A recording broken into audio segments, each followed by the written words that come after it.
السلام عليكم ورحمة الله وبركاته. حبايبي قلبي، ازيكم؟ يا رب تكونوا بخير. اهلا وسهلا بكم في قناة ابداعات فرح.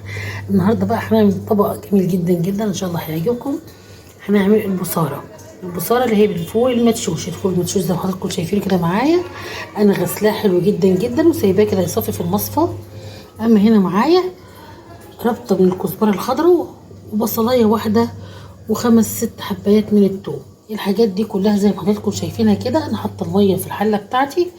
اول ما الميه بتاعتي تغلي على طول هنزل فيها الفول اللي انا غسلاه سايباه يصفي، والبصل والكزبره الخضراء وكام حبايه من الثوم، وهسيبهم على نار هاديه يستووا خالص خالص خالص.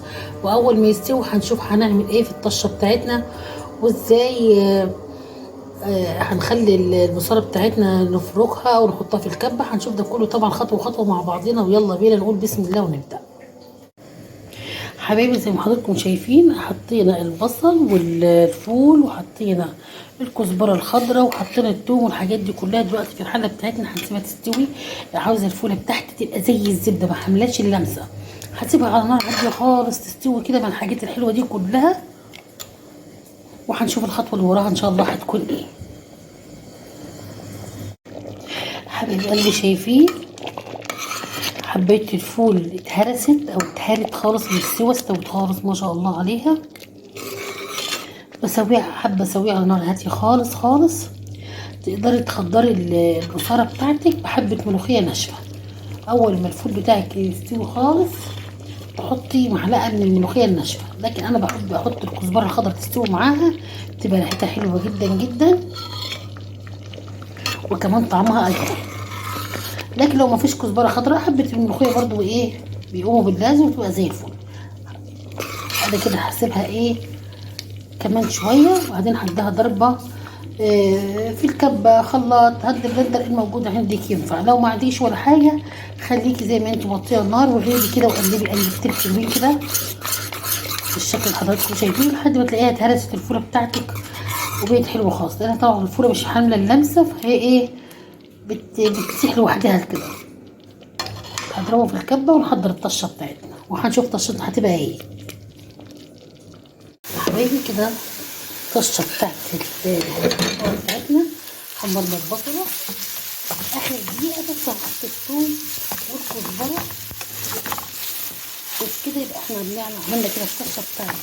طبعا البصاره بتاعنا البصاره زي ما حضراتكم شايفينها اهي حلوه جدا ما شاء الله.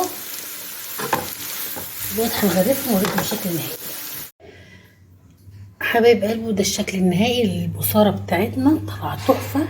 شايفين لونها حلو ازاي؟ ده لونها بقى بالكزبره الخضراء. اللي بيحب يحط ملوخيه مفيش اي مشكله، يحط معلقه من الملوخيه الناشفه تدي برضو لون حلو. بس هنا بقى طعمه وريحه ما اقولكمش. طبق البصاره يتحدث عن نفسه، طعمه جميل جدا جدا جدا. هنا بقى حامله مخلل طماطم عاملاها بالثوم والكمون والخيار. هنا بقى الترش البلدي. العيش بقى حاجة تفتح النفس بجد ما شاء الله عليه. ده بقى الحاجات اللي احنا بنحب ناكل بيها البصارة. الفجل بقى والجرجير. واما هنا معايا طبق من البتنجان، طبق من البتنجان والفلفل المقلي. هنا بقى الدقة بتاعتي كمون وثوم وملح وخل، وحاطه كمان على الخل ايه حبة مية عشان ما بقاش ايه محدق قوي كده، ويبقى طعمه حلو وما يبقاش مزز زيادة عن اللزوم. ايه رأيكم في الغدا بتاعنا؟ شهي جدا ما شاء الله. والله يا بنات اكلة جميلة جدا جدا، من الاكلات الشتوية اللي يحبها قلبك كده ما شاء الله تبارك الله. واللي بيحب يعمل بصارة بالملوخية يكتب لي، واللي بيحب يعملها بالخضرة زي انا كده بالكزبرة الخضراء برضه يقول لي. شجعونا، اعملوا لايك وشير واشتركوا في قناتي. واللي اول مرة اشوف قناة ابداعات فرح يا ريت يشتركوا ويفعلوا الجرس. اوعدكم كل جديد هتلاقيه هنا في قناة ابداعات فرح.